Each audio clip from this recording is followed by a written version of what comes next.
Hello and welcome back to Real Reviews.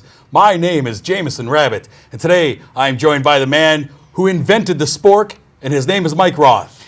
I own a titanium spork. You do? I do. It's the most versatile utensil you could own. Yeah. The only thing they can't put on is a knife. I've had that promo. It just pleasured me, right? You know.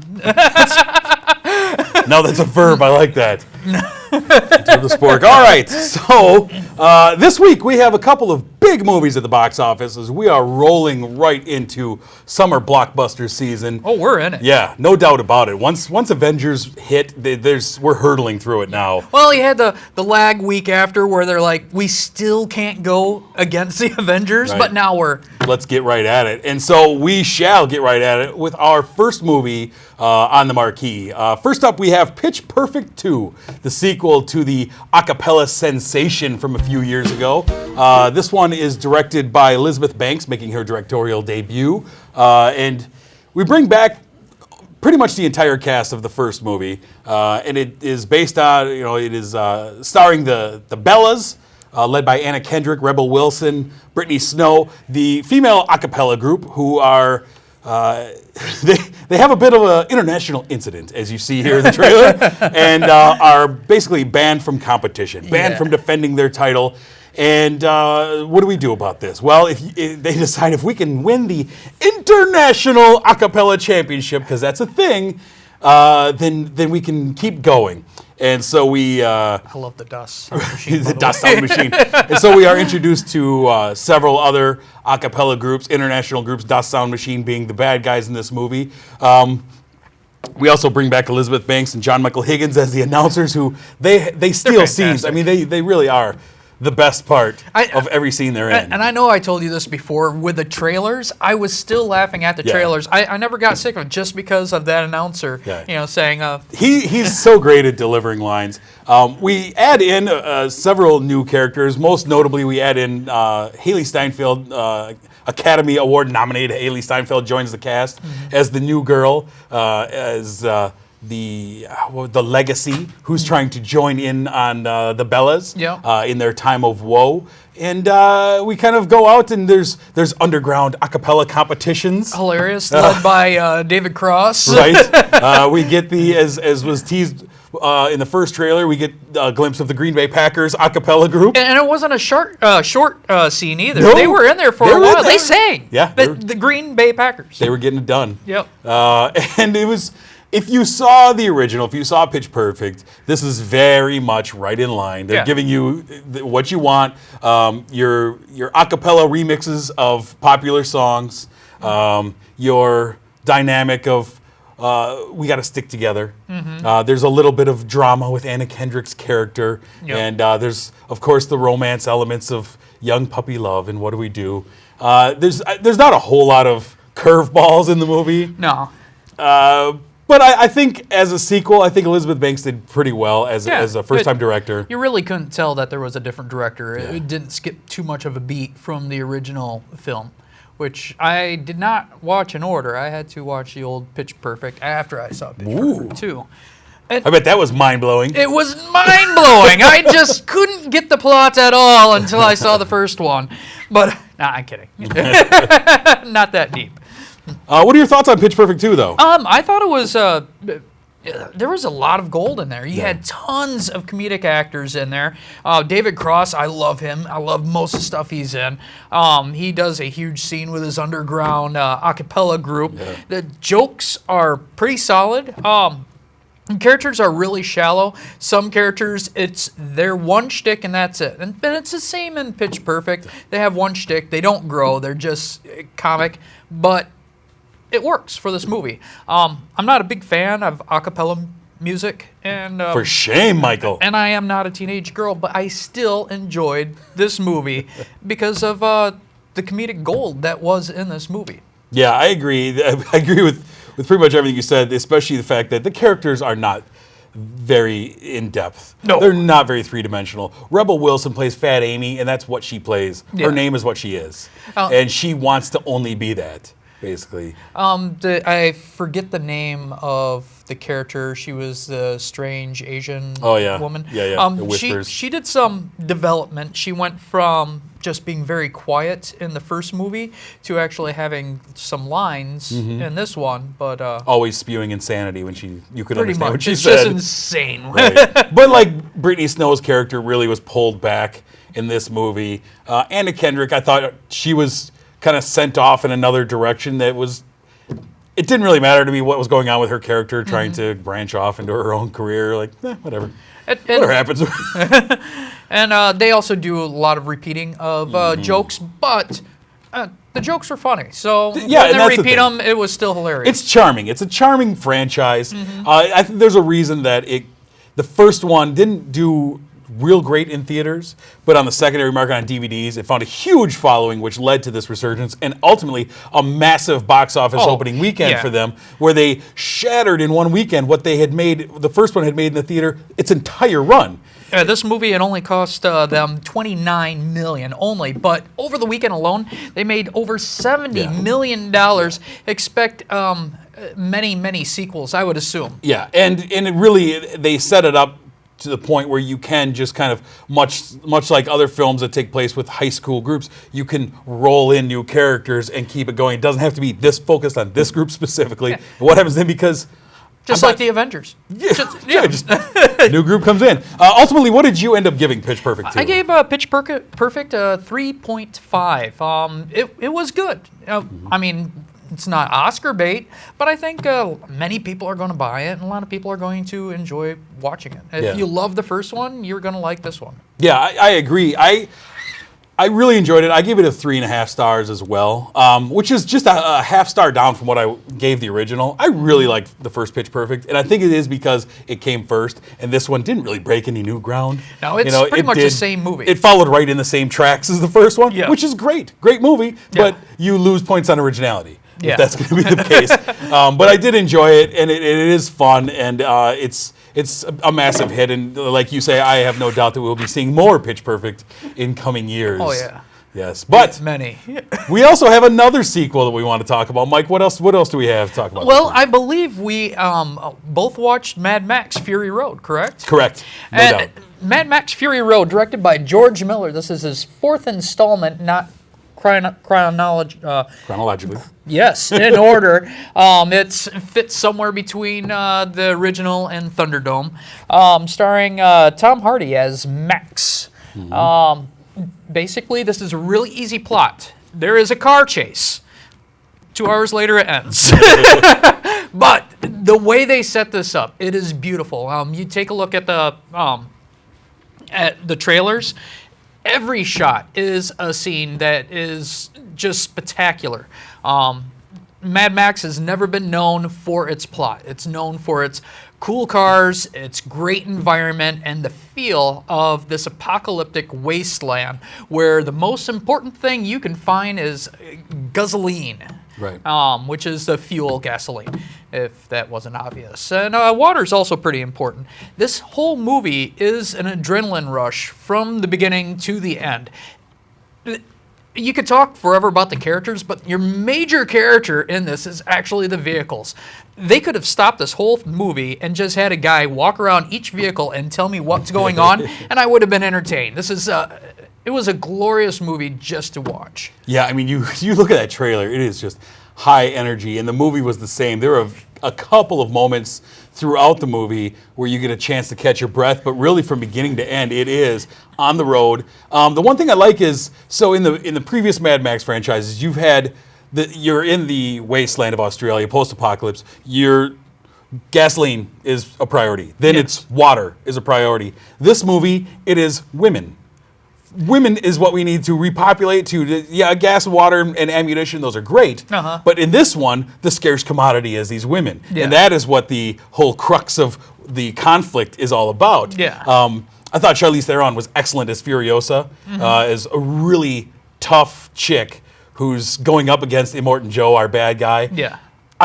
There's so much that I love about this. The look of it is incredible, beautiful. The fact that it is all practical effects, that it is not CGI. They built everything. They did the explosions for real. They did everything with stunt people and real vehicles, and there's so very little CGI in this. And if you take a look at these vehicles, I mean, each one is a complete piece of art. Everything is the weapons, the vehicles, just the design for the characters and everything in this. The design is meticulous. Yeah, I guess I really understated it. Even the way it's shot, you had some beautiful shots that, I mean, really left me speechless. Yeah. I think the only thing that this movie lacked, if I had to say anything bad, was a strong plot. But otherwise, But it's a Mad Max movie. but There's a that's strong yeah, plot in I any know. of them. But you could say, well, it's just a teen movie or it's just a horror movie, so you got to give it a pass. This movie is undoubtedly a piece of art. If you liked the Mad Max series at all, you're going to love this movie. This will be the best movie of your life if you are a huge fan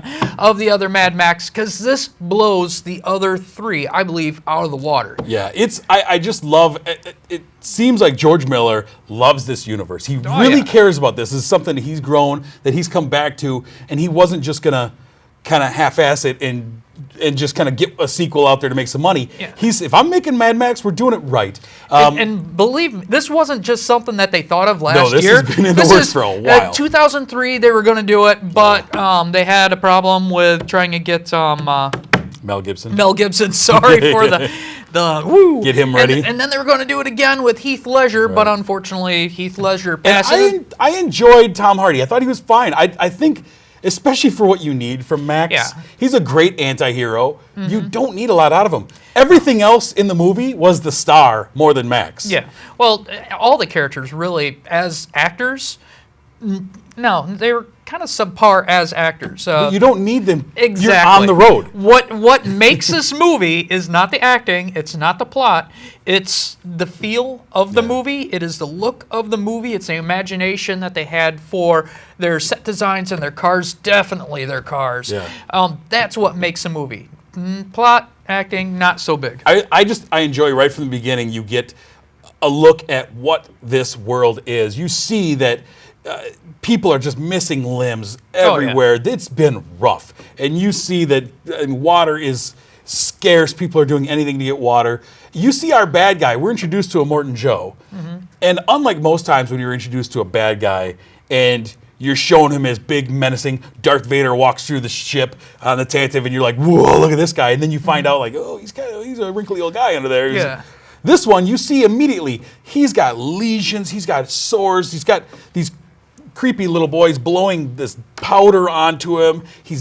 They put this suit on him that's barely keeping him alive. Yeah. And you're like, oh, this guy? I'm supposed to be afraid of this guy? No, it's a monarchy. But he's great. He's menacing. Oh, yeah. That mask helps, but he's menacing as the bad guy who will stop at nothing to get what he wants. And I think that's really, it's tough to pull off to show like, yeah, our bad guy's kind of a cripple. He's not really that terrifying looking, but oh, you're going to be scared of him. Yeah. And I love that every minute that they're not barreling down the highway as fast as they can, I'm going, what are you guys doing? Why aren't you on the road?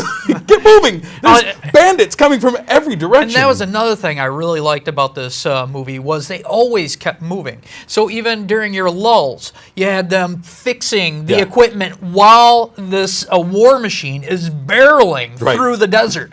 That is a sense of excitement alone. During your lull times, you're feeling anxiety and intense emotion because they're climbing underneath a vehicle, probably doing about 60 miles per hour over the desert. And everything in it just felt like it had been sitting there for years, collecting dust, collecting rust. It felt like a real world. Actually, it has.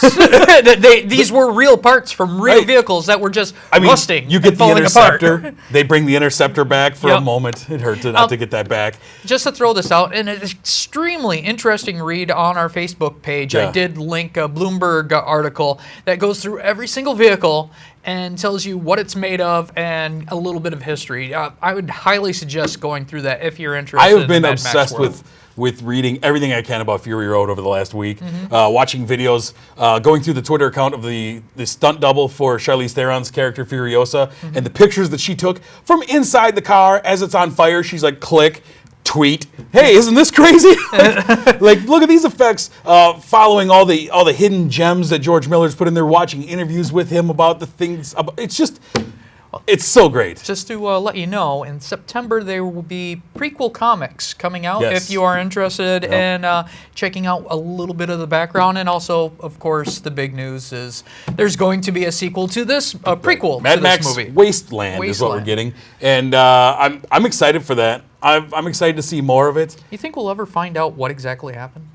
I think at some point we'll get slow reveals. You know, the first time I saw the movie, I had a little bit of an issue with not being told where we were. I remember saying when I walked out, even a little prologue at the beginning, a scroll, an opening scroll telling me where we're at, what's been going on. I would have appreciated that. And I thought that was kind of a knock. The second time I saw it, got past that completely. 100% got past it and said, no, I'm fine with this. The Spray paint of the chrome. Which The is basically War like Boys. the War Boys. It's basically like an adrenaline. Like I'm about to die. Like woo, here we go, and just things like that. At first you're like, what? But I get it. Well, I'm in. When they mentioned that they were going to Valhalla, I was like, oh, this is exactly like the old Viking days where death in battle is the most blessed thing you can But do. you have to be witnessed dying in battle. Yeah, well, that's all part of it. You throw on that chrome, when they find your dead body, they know you had an intense moment right before this happened. This guy had a crazy time. Except for our main guy, Nux, played by Nicholas Holt. Nux. I thought he had did it like 3 times. He I just thought was he had a not really lucky in interesting character arc though for his character. death.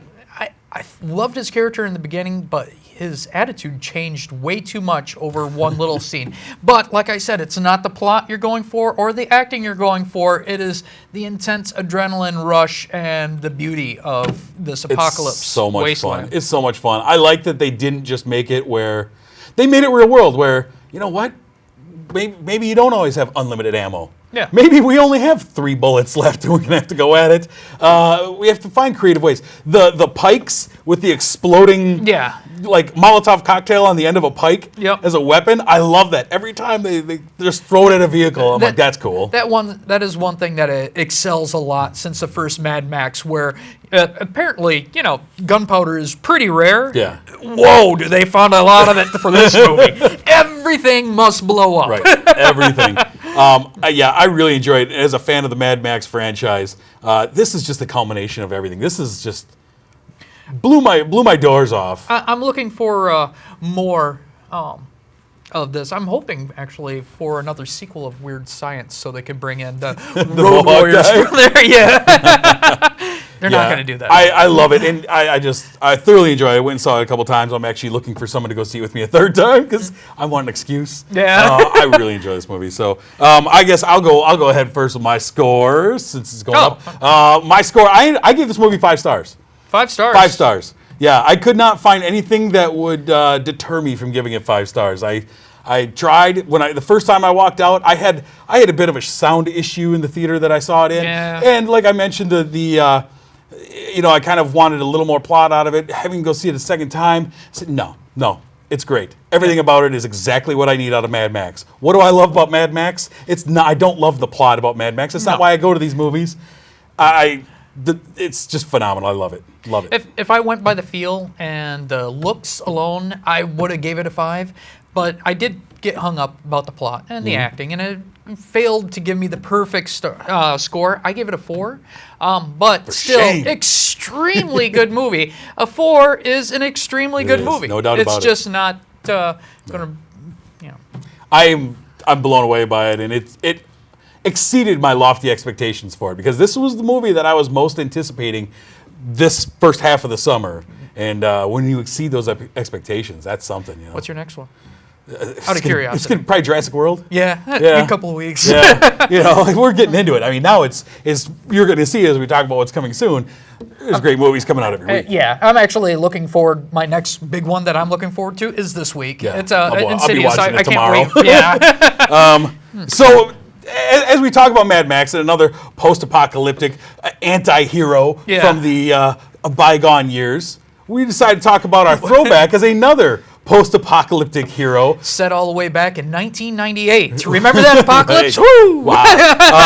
We're going to go back. The film itself is from 1981. We're talking about Snake Plissken with Escape from New York. Yes. The first that spawned the not so wonderful sequel in '96 of Escape from L.A.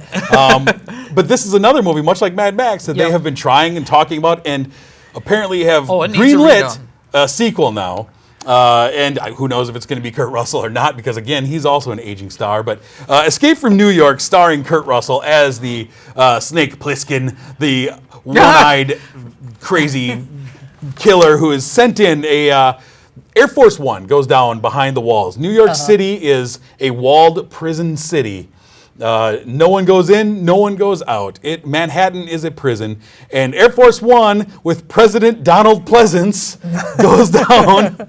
I always love it's Donald Pleasance. Goes down, and how do we save him? How do we get him out? Well, we got to send a bad guy in to get him. Yeah. To beat the bad guys, you got to send a badder guy in. He was going to go in anyway. Right, I was just gonna hang out anyways.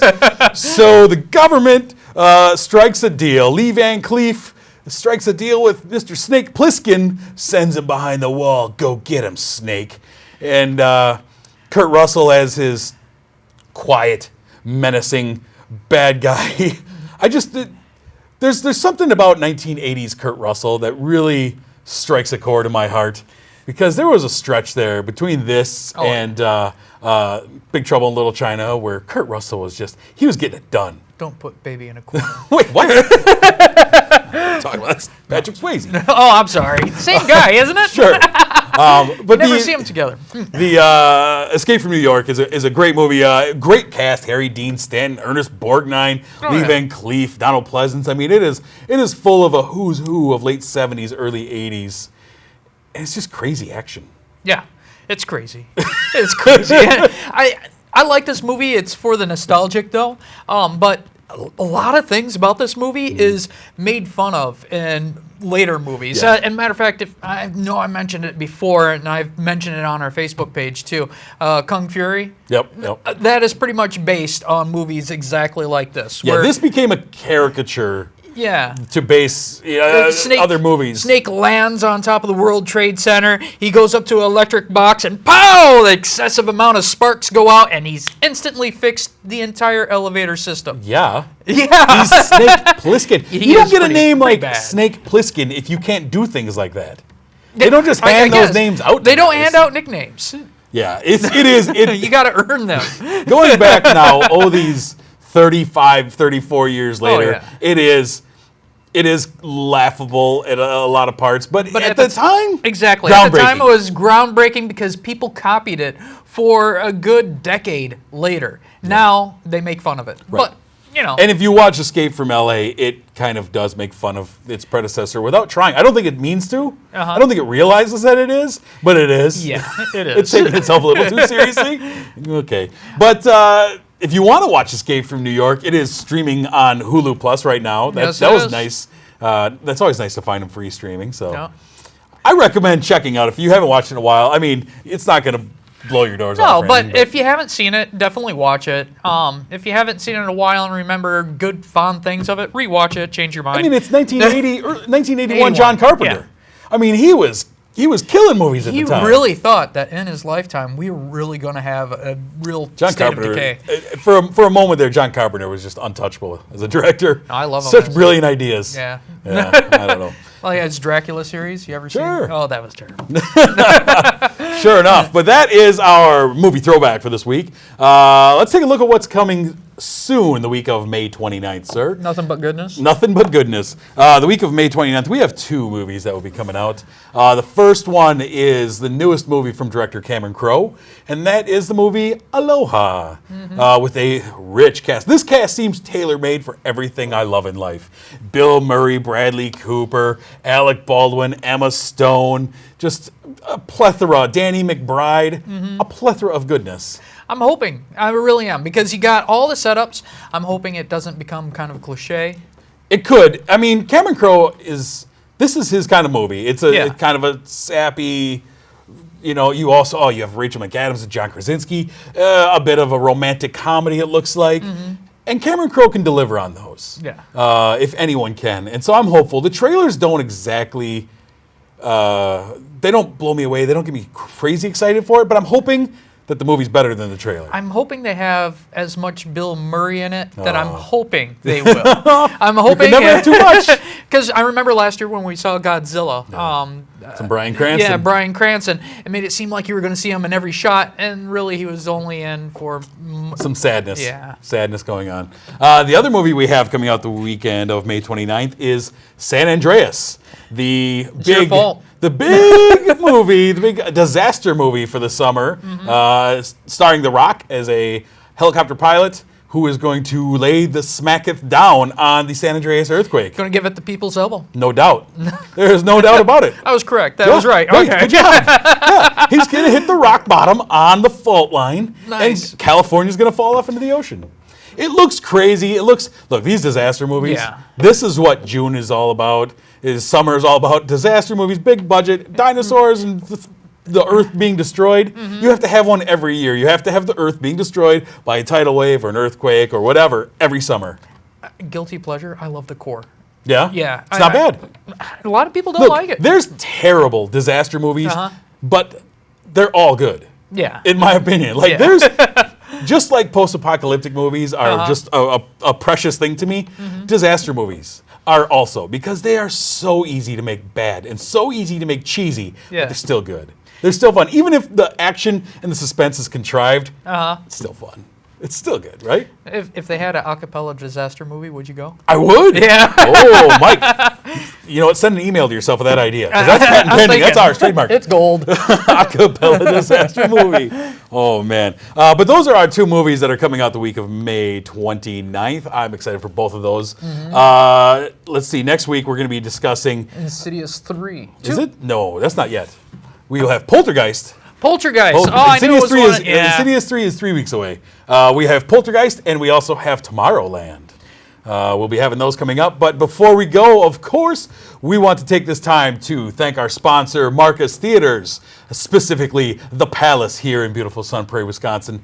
Thank you for sponsoring Real Reviews. We do appreciate it. We always enjoy coming into our Marcus Theaters. We also, if you would like to find more from us, as Mike has mentioned, we are on Facebook, always posting interesting things, articles, things for you to check out.